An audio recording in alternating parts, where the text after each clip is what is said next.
light within my heart, light within my thoughts, light within my words. May one and all and everything, blessed and loved, ever be.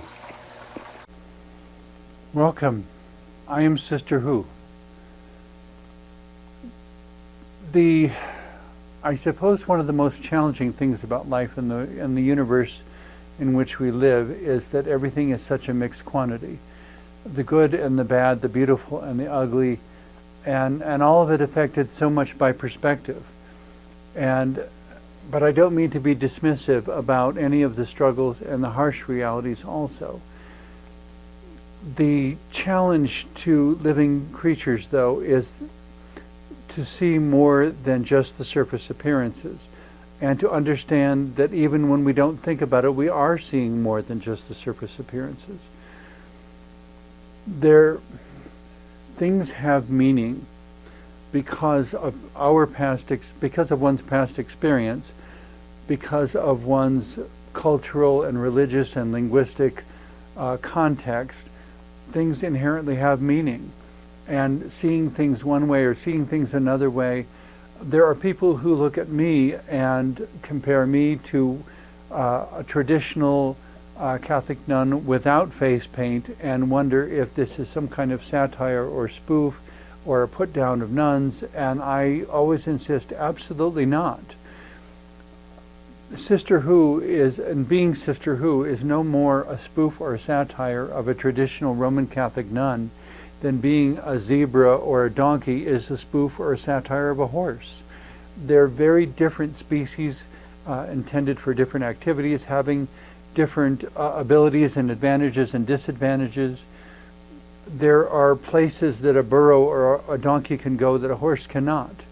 And there are ways of living in a wild environment with which a zebra can cope that I don't know how well a horse would do. The zebra is adapted to its environment. The horse has served a wide variety of purposes throughout human history all over the world.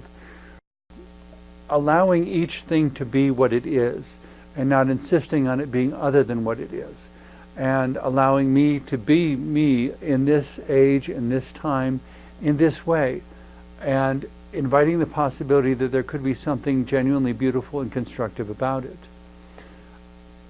A lot of that, I think, has to do with allowing a dialogue to, instead of beginning with an assumption, you are whatever, to instead begin with a question. Why are you dressed the way you're dressed? Why are you behaving the way you're behaving? Why would you use that word instead of this one to describe the event that has just happened? When we ask questions, we invite the possibility of learning something we didn't know, and we invite the possibility that what we see is not all there is to, that what we see is not all there is. Because appearances can be deceptive. Anyone who doesn't believe that appearances can be deceptive should go watch David Copperfield give a performance. Did he really make the Statue of Liberty and a 747 disappear? Did he really walk through the Great Wall of China? Did stage magicians present an appearance? Did what you see really happen? Well, can they or can't they? I guess more often I try to ask the question of what would it take, rather than to say anything is impossible, to simply say what would it take. Stage magicians create an appearance that it is generally understood is not what is actually happening. That the person didn't actually dematerialize from that box over there and rematerialize in that box over there, as if the Star Trek transporter has actually been invented. Perhaps someday, but I don't think we're there yet. But the excellence or the mark of a truly good stage magician is that they do something that defies explanation, that they have done it so smoothly and so professionally and so perfectly that you cannot guess how they did it, allowing the possibility and sitting with the question and being patient with the question, even if it takes hundreds of years to answer it.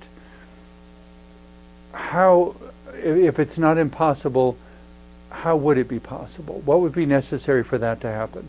And of course, that's behind a lot of inventions in the 20th and 21st century, of asking what would be necessary in order to make that happen. And by asking that question and wrestling with it, and trusting the gradual development and evolution of humanity and of human thinking and of science, that science can do things now that it couldn't do before, and that theology can discuss things now that it couldn't discuss before, because the human mind in general didn't have the vocabulary or the imagination or the breadth of faith to allow that maybe there is some way by which this could actually happen. Maybe there is some way by which people could actually travel through time. And maybe there is some way by which, all the miracles recorded in the Bible could actually happen. One of the most fascinating books I read in that direction was one called The Holographic Universe, but I think I respect the holographic universe the most because it doesn't try to make claims and assertions. It simply it proposes hypotheses, and it wrestles with the question of what if, and proposes ways of thinking that are different than ways people have thus far thought.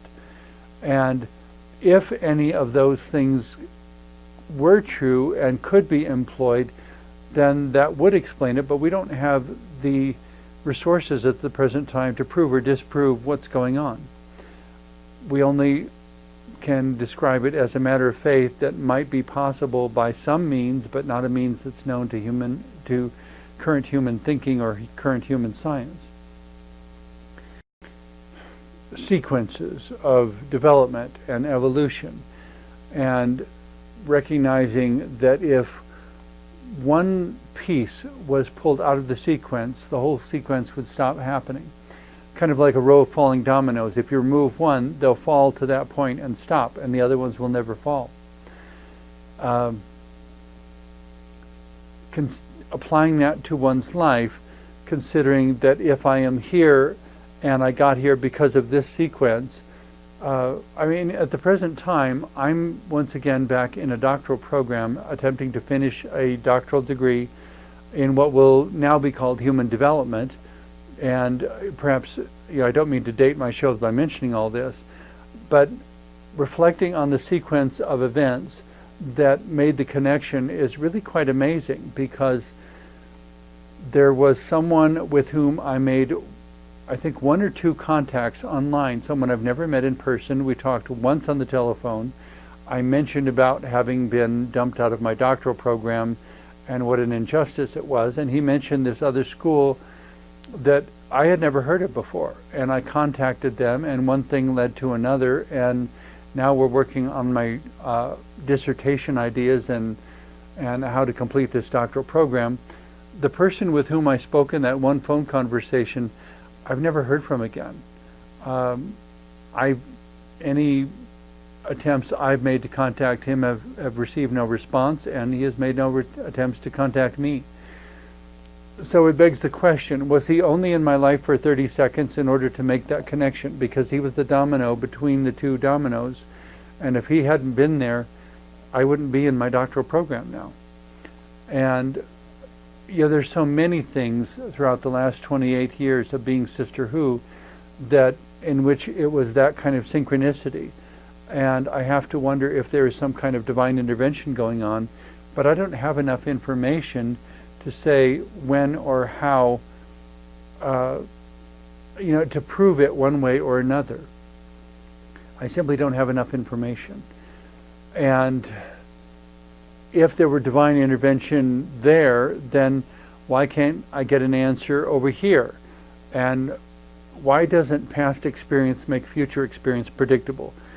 And yet it doesn't, because it may have happened 100 times before, and then I encounter one more instance where it should work the way it did, right? And it doesn't.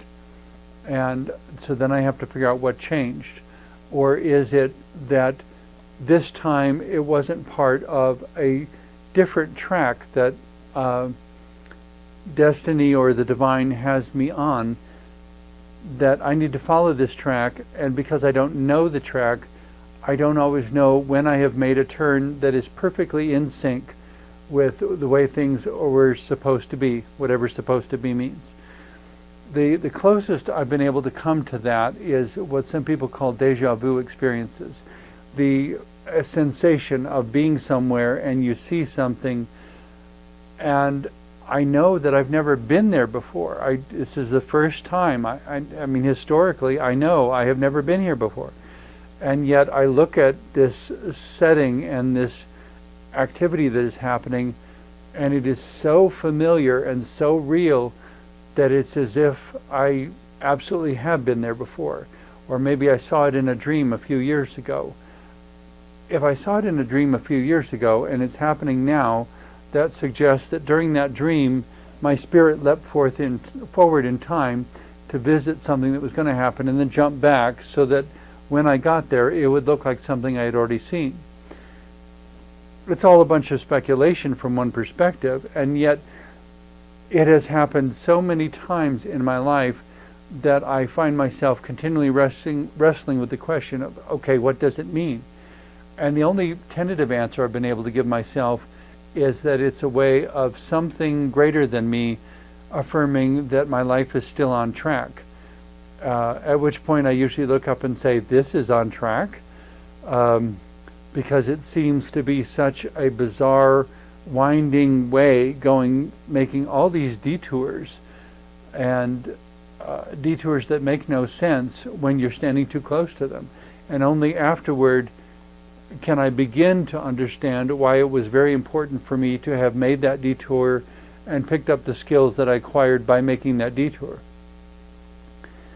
When I got to my house in New Hampshire and for 18 months was having to do all this rebuilding, I wouldn't have known what to do if I hadn't experienced two previous houses.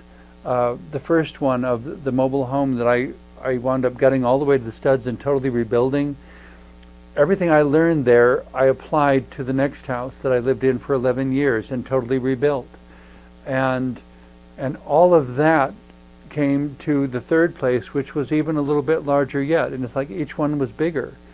And, at some point, it raises the question of whether or how the genuinely interfaith spiritual retreat center is going to be built that was shown to me, if you want, or shown to my imagination in 1998 as when I asked, why is it so important for this work to continue? Because every time I was wrestling with doubts, and I wrestle with doubts a lot, but every time I was wrestling with doubts at that point, and it was so hard to keep the work going and to keep doing my monthly newsletters and keep making appearances whenever I could and whenever there was opportunity. And it was so hard to keep going. But every time I thought, okay, maybe we're done, maybe I need to stop. And within 48 hours, somebody would come up to me and say, please don't ever stop. This means so much to you. You made such a difference in my life. And they would walk away after we finished our conversation, and I would look up and say, how did they know? And after this had happened 4 or 5 times, I finally spent 3 weeks in prayer, virtually all day long, and every minute I thought of it, just pounding the doors of heaven, saying, why is it so important to keep doing this work? And the answer that finally came to me, I just intuitively, I pulled out some graph paper and started drawing. And I wound up drawing the floor plan for this huge, totally unique spiritual interfaith retreat center. And I still have that drawing, and a friend said, you need to put it out where you can see it and pray for its manifestation. So I framed it, and it's now hanging on my wall. And I measured the internal space, and it's like 20,000 square feet. I mean, it's huge. And this huge area in the center that is an outdoor worship area that can be used for any one of 1,000 different kinds of ritual. And seeing all of this, and finally having the understanding that the ultimate work of Sister Who is to be the construction and operation of a genuinely interfaith spiritual retreat center that welcomes people of any belief system or none, where people come as they have need to meditate, to pray, to read, to contemplate whatever they want to contemplate, to stare at photos of the Hubble telescope, whatever they find helpful to dealing with the non-physical parts of themselves and the possibility of something greater than themselves that may or may not want to communicate with them on some deep, emotional, subconscious, visceral level. Something where they have a dream and wake up in the morning and remember it and write it down, and then kind of look around going, how did I know that? Or where did that come from? Or what is the explanation?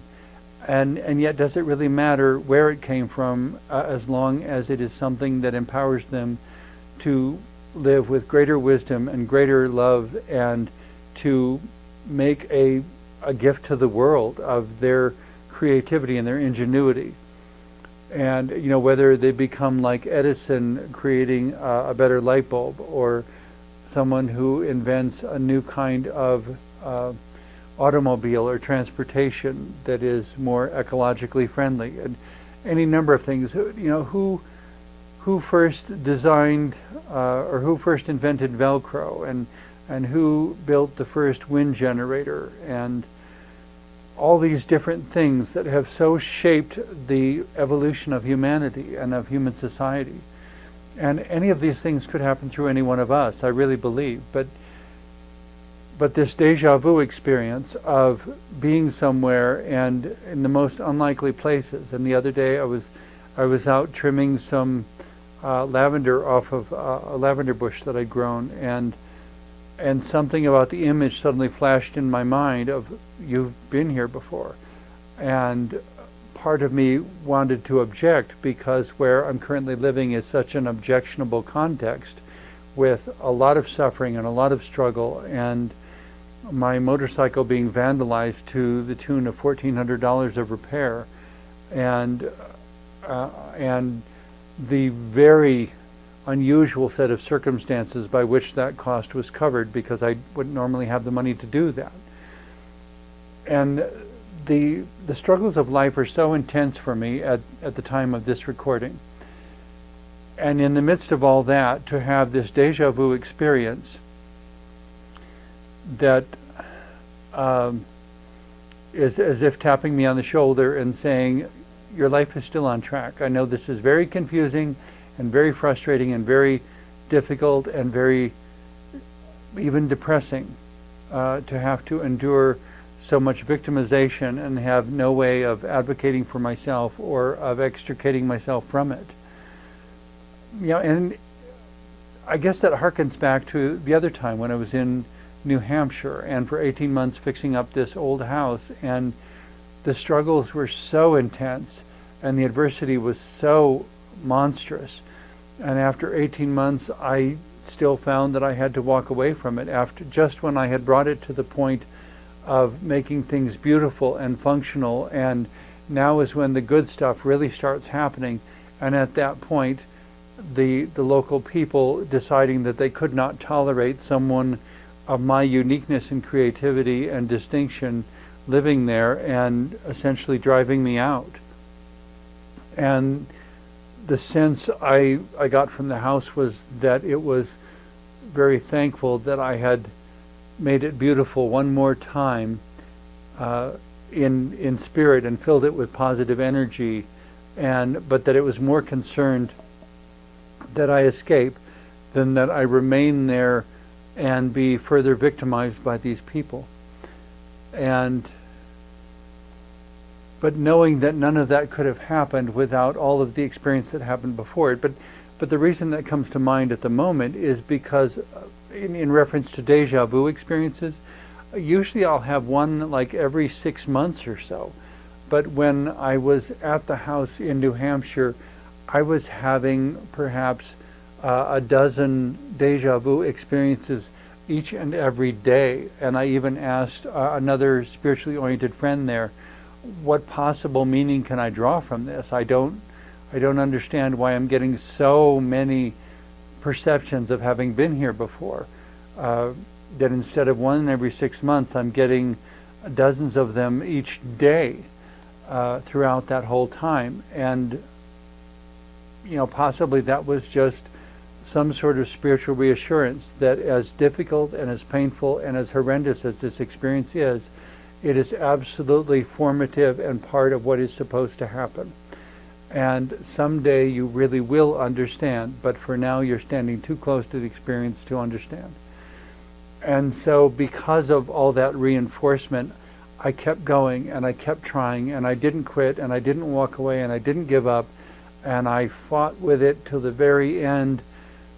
And I got to the point where all of the infrastructure of the house had been resolved.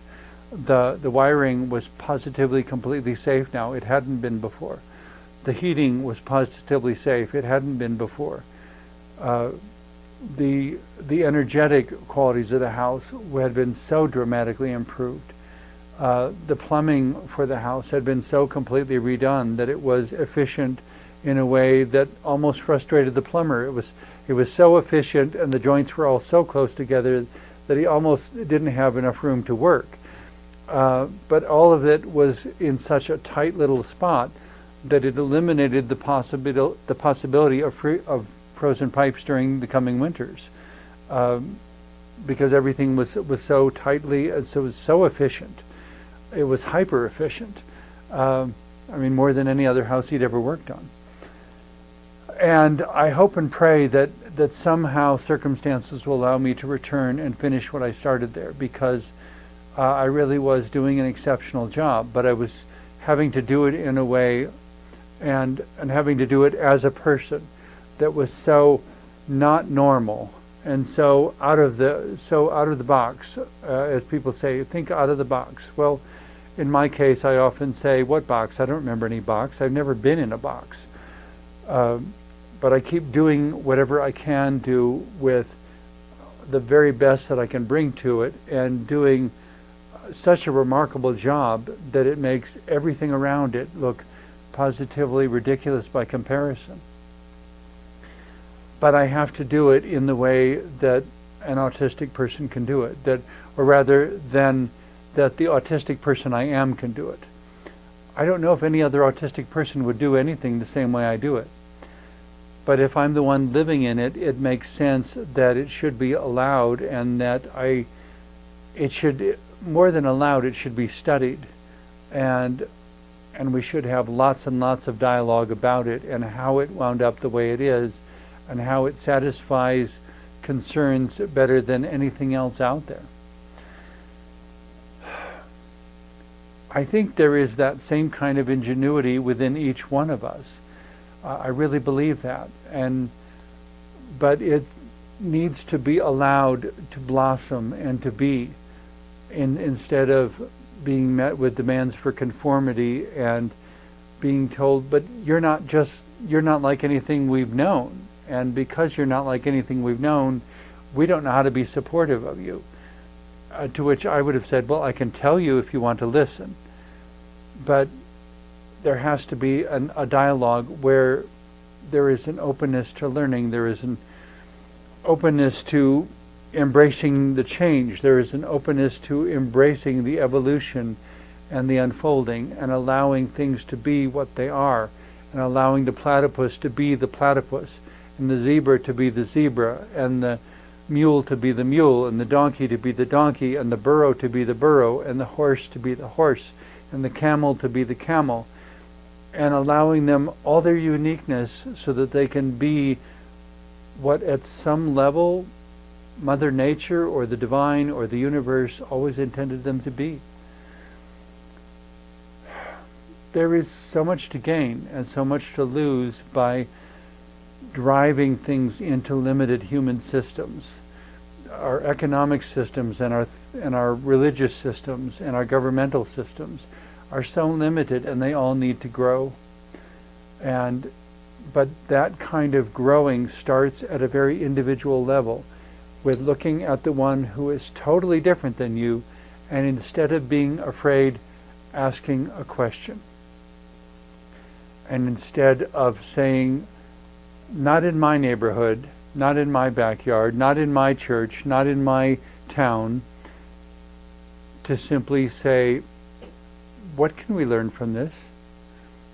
Because what I'm seeing, I don't understand, and I want to understand.